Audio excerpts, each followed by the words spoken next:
Innanzitutto desidero ringraziare tutti quanti voi della presenza, la stampa innanzitutto per la loro gentile presenza. Un saluto particolare evidentemente all'assessore regionale Daniele Stival, che ha fatto a mio giudizio l'assessore regionale con grandissima capacità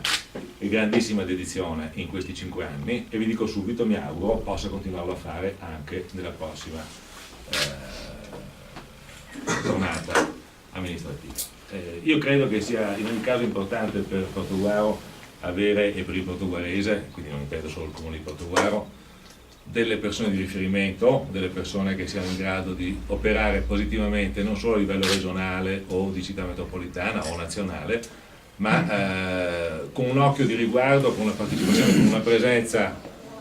non solo storica ma anche affettiva, emotiva, che la cosa può andare assolutamente insieme con l'attività intellettuale e quindi pratica e pragmatica a favore del nostro territorio. Ne abbiamo un grandissimo bisogno tutti quanti, e quindi Daniele sicuramente è un protagonista, è stato un protagonista per il portoguarese, non solo per le sue attività regionali, lo continuerà ad essere anche in futuro. Io poi dirò qualcosa di più alla luce delle considerazioni che Daniele vorrà rivolgermi e rivolgerci. Quindi lascerei immediatamente la parola a lui, riservandomi naturalmente poi di rispondere una cosa, ecco, dico per questo in preliminare. Ho letto, ma d'altra parte la stampa deve fare il suo dovere ed è naturale che faccia così, che vi sarebbero stati dei problemi, non problemi. Ecco, vi dico subito,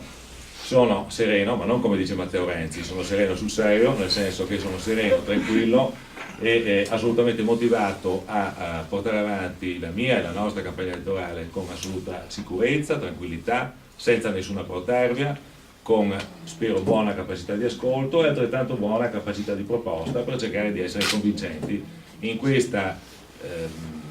che non è nemmeno una battaglia, in questo appuntamento elettorale che non è politico ma è amministrativo. Noi stiamo parlando di elezioni amministrative a Portogruaro, ci siamo proposti con quelli con cui stiamo dialogando da tempo di cercare di offrire una proposta amministrativa utile e positiva per Portogruaro e per il nostro territorio. Chi poi la vuole buttare in politica non è che la butta in cacciara, come si suol dire, ma la butta in politica. La politica si fa in altri ambiti, certamente non la faccio io, dal momento che io da 2 anni non ho tessera di partito.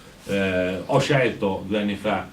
quando ho terminato il mio mandato parlamentare, il mio 5º mandato parlamentare, di non fare più politica, e infatti anche adesso non faccio politica. Mi sono candidato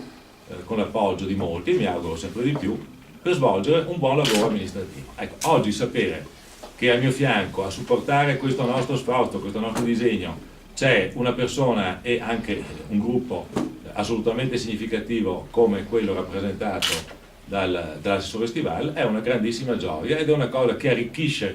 la nostra idea, non solo da un punto di vista tra virgolette, diciamo, di immagine, ma anche da un punto di vista reale, concreto, perché le proposte che arriveranno da Daniele Stival e dal gruppo che lui rappresenta saranno assolutamente concrete, positive, come poi tra l'altro tradizione, per il nostro territorio. Quindi grazie infinite Daniele, a te la parola.